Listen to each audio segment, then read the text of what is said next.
Crown Prince Philip has been sworn in as the new Belgian king after his father, Albert II, abdicated today due to poor health. The 53-year-old prince, educated at Oxford and Stanford University and a trained Air Force pilot, took the oath as the country's seventh king in a ceremony in Parliament. To warm applause, King Philip promised to uphold the constitution. Belgium has a constitutional monarchy in which the king plays a largely ceremonial role.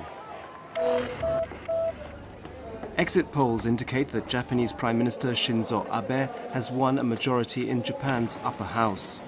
This would give Abe's Liberal Democratic Party and its allies control of both houses of parliament for the first time in 6 years.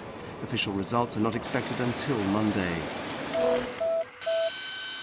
The US Navy has admitted that 2 US fighter jets dropped 4 inert bombs on the Great Barrier Reef off Australia's coast during a training exercise that went wrong. The bombs were dropped in more than 50 meters of water far away from the coral reef to minimize damage to the UNESCO World Heritage Site. The jets were low on fuel and could not land without dropping the bombs. Protests have taken place in more than 100 US cities a week after George Zimmerman was cleared of murdering unarmed black teenager Trayvon Martin. Demonstrators are demanding federal charges be brought against Zimmerman. A Florida jury acquitted Zimmerman, a neighborhood watch volunteer, agreeing that he had killed the 17-year-old in self-defense. In arts and entertainment, the feature film program of the 60th Pula Film Festival opened last night in the Pula Arena with an impressive fireworks display.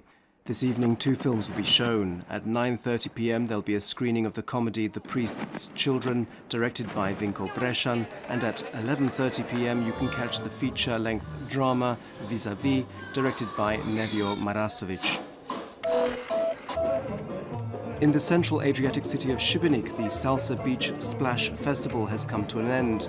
In the city's Renaissance Square, between the City Hall and the St. Jacob's Cathedral, almost 1,000 people took part in both workshops and simply by dancing. The international travel website TripAdvisor has listed Dubrovnik in its top 25 world tourist attractions. The southern Croatian coastal city finds itself in 9th place, with the website highlighting the view that can be had from climbing the city walls.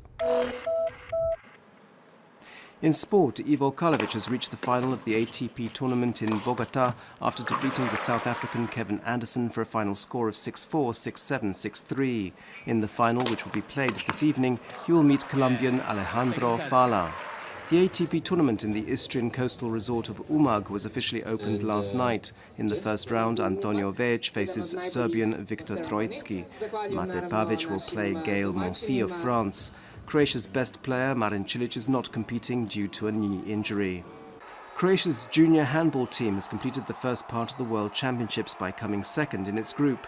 After its victories against Qatar, the Netherlands, Algeria and Switzerland, Croatia last night lost to Germany 21-22. The tournament continues in Sarajevo tomorrow afternoon, with Croatia facing Tunisia for a place in the quarterfinals.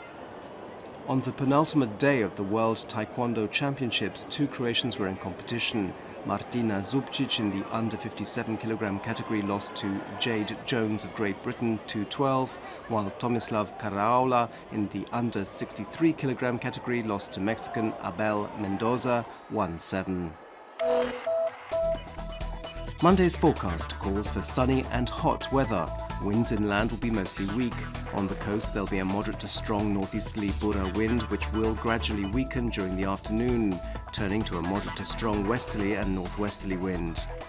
Early morning temperatures of between 13 and 18 degrees Celsius inland, between 19 and 24 degrees on the coast, will give way to the day's highs of between 25 and 30 degrees inland, between 29 and 32 degrees on the coast.